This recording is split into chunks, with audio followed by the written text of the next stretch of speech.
Everyone, तो हमारे साथ में सर भी हैं जो ट्रैफिक पुलिस में हैं और सर भी शिक्षक है। तो कुछ गुफ्तगू होगा, कुछ डिस्कशन होगा।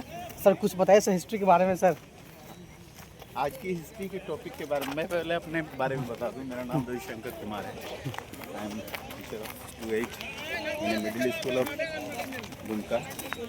तो जैसा कि इन्होंने बताया कि भारत में जो विदेशी लोग का आगमन, तो मैं यूरोपियों से शुरू करता हूँ। सबसे पहले कि भारत में यूरोपीय लोग सबसे पहले कब आए।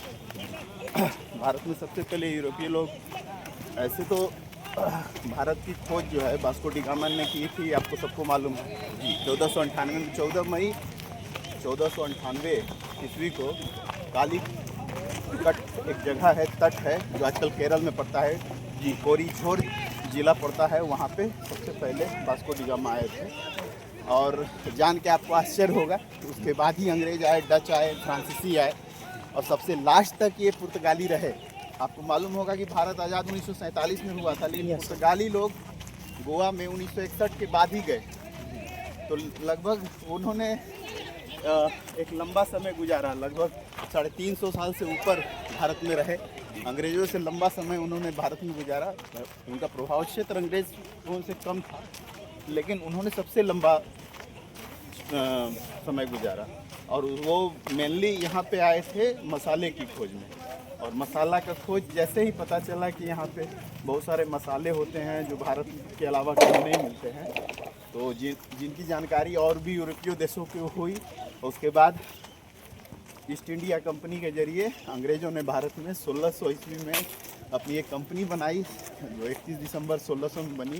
वो ईस्ट इंडिया कंपनी के नाम से थी। व्यापार के नाम पे आए और भारत को गुलाम बना के चले गए और बहुत सारा चीज़ लेके गए। तो ये सब जो चीज़ है यूनिक है, जानना चाहिए। आप अगर हिस्ट्री जानते हैं तो आगे का वर्तमान ठीक कर सकते हैं। सर ये तो बहुत अच्छा मिला सर, मुझे नॉलेज भी मिल गया कि हिस्ट्री तो मेरा भी क्या सर। पूर्व के बातों से अवगत कराएं मेरे सर जी।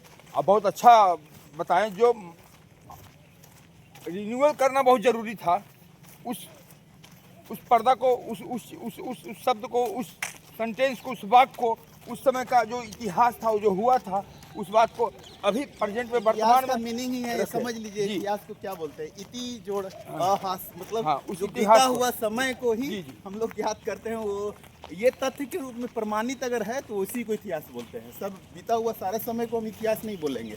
अगर वो कोई तथ्य या कोई ये चीज़ के रूप में प्रमाणित किया गया। देश जो गुलाम हुई थी सर, उसके बाद आज़ाद कराने में हम लोग के देश के कितना वीर जवानों का सहयोग रहा और हिम्मत और बलिदान दिए, इसके बारे में थोड़ा दो शब्द बोल। हाँ ना, सबसे पहले तो गुलाम क्यों बना ये जान लीजिए। जी। हमारा देश जो है गुलामी अपने कारणों से ही बना है। जब आप किसी को सहयोग करते हैं और उसके रूप में और लोग आपका विपक्ष करते हैं तो आपके साथ क्या होता है कि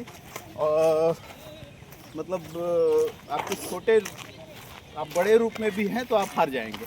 तो जब प्लासी का पहला युद्ध हुआ था तो मीर जाफर को ये बताया गया था कि तुमको बंगाल का नवाब बनाया जाएगा, लेकिन लास्ट में अंग्रेजों ने उनको भी मार दिया।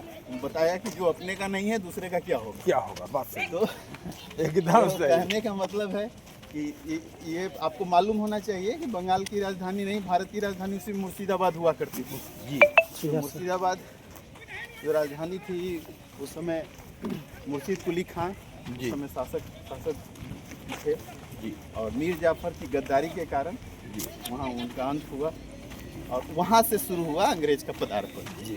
भारत में उस रूप में अंग्रेज जो है पहली बार शासन में है। ठीक है सर, आप बताइए सर। हाँ, तो हम पलासी के बारे में बता रहे हैं। पलासी एक जगह है जो मुर्शिदाबाद जिला में पड़ता है और वहीं पे युद्ध लड़ा गया था, इसलिए पलासी का युद्ध 17 जून 1757 में। अभी भी आप विक्टोरिया मेमोरियल में उसका तोप वगैरह देख सकते हैं जो उस युद्ध में युद्ध लड़ा गया था। और सबसे लास्ट युद्ध जो है बक्सर की युद्ध के साथ वो समाप्त हुआ, जो कि उसके बाद 4-5 साल बाद वो लड़ा गया था। उस समय बंगाल, बिहार, उड़ीसा सारे एक ही थे। आप जो आज बिहार देख रहे हैं वो बिहार नहीं था, वो बंगाल का हिस्सा हुआ करता था। और पलासी के युद्ध के बाद बक्सर का युद्ध हुआ। बक्सर के युद्ध में अंग्रेज़ों की जीत हुई और साम्राज्य का वहाँ से विस्तार शुरू हुआ। अंग्रेज़ों ने मुर्शिदाबाद को हटा करके कोलकाता उसकी राजधानी बनाई, जो 1911 तक रही।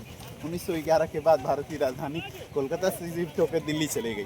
तो सर आपका बहुत बहुत शुक्रिया सर बताने के लिए सर, क्योंकि सर मुझे भी काफ़ी नॉलेज मिला। बहुत अच्छा है, क्योंकि सर आप मेरे सर स्टूडेंट्स बताएं। भी कैसे हम लोग तो साइंस के बारे में आज यादगारी। Thanks for watching, please subscribe my channel एहसान हुसैन 123। जय हिंद, जय भारत, जय जोहार, जय झारखंड।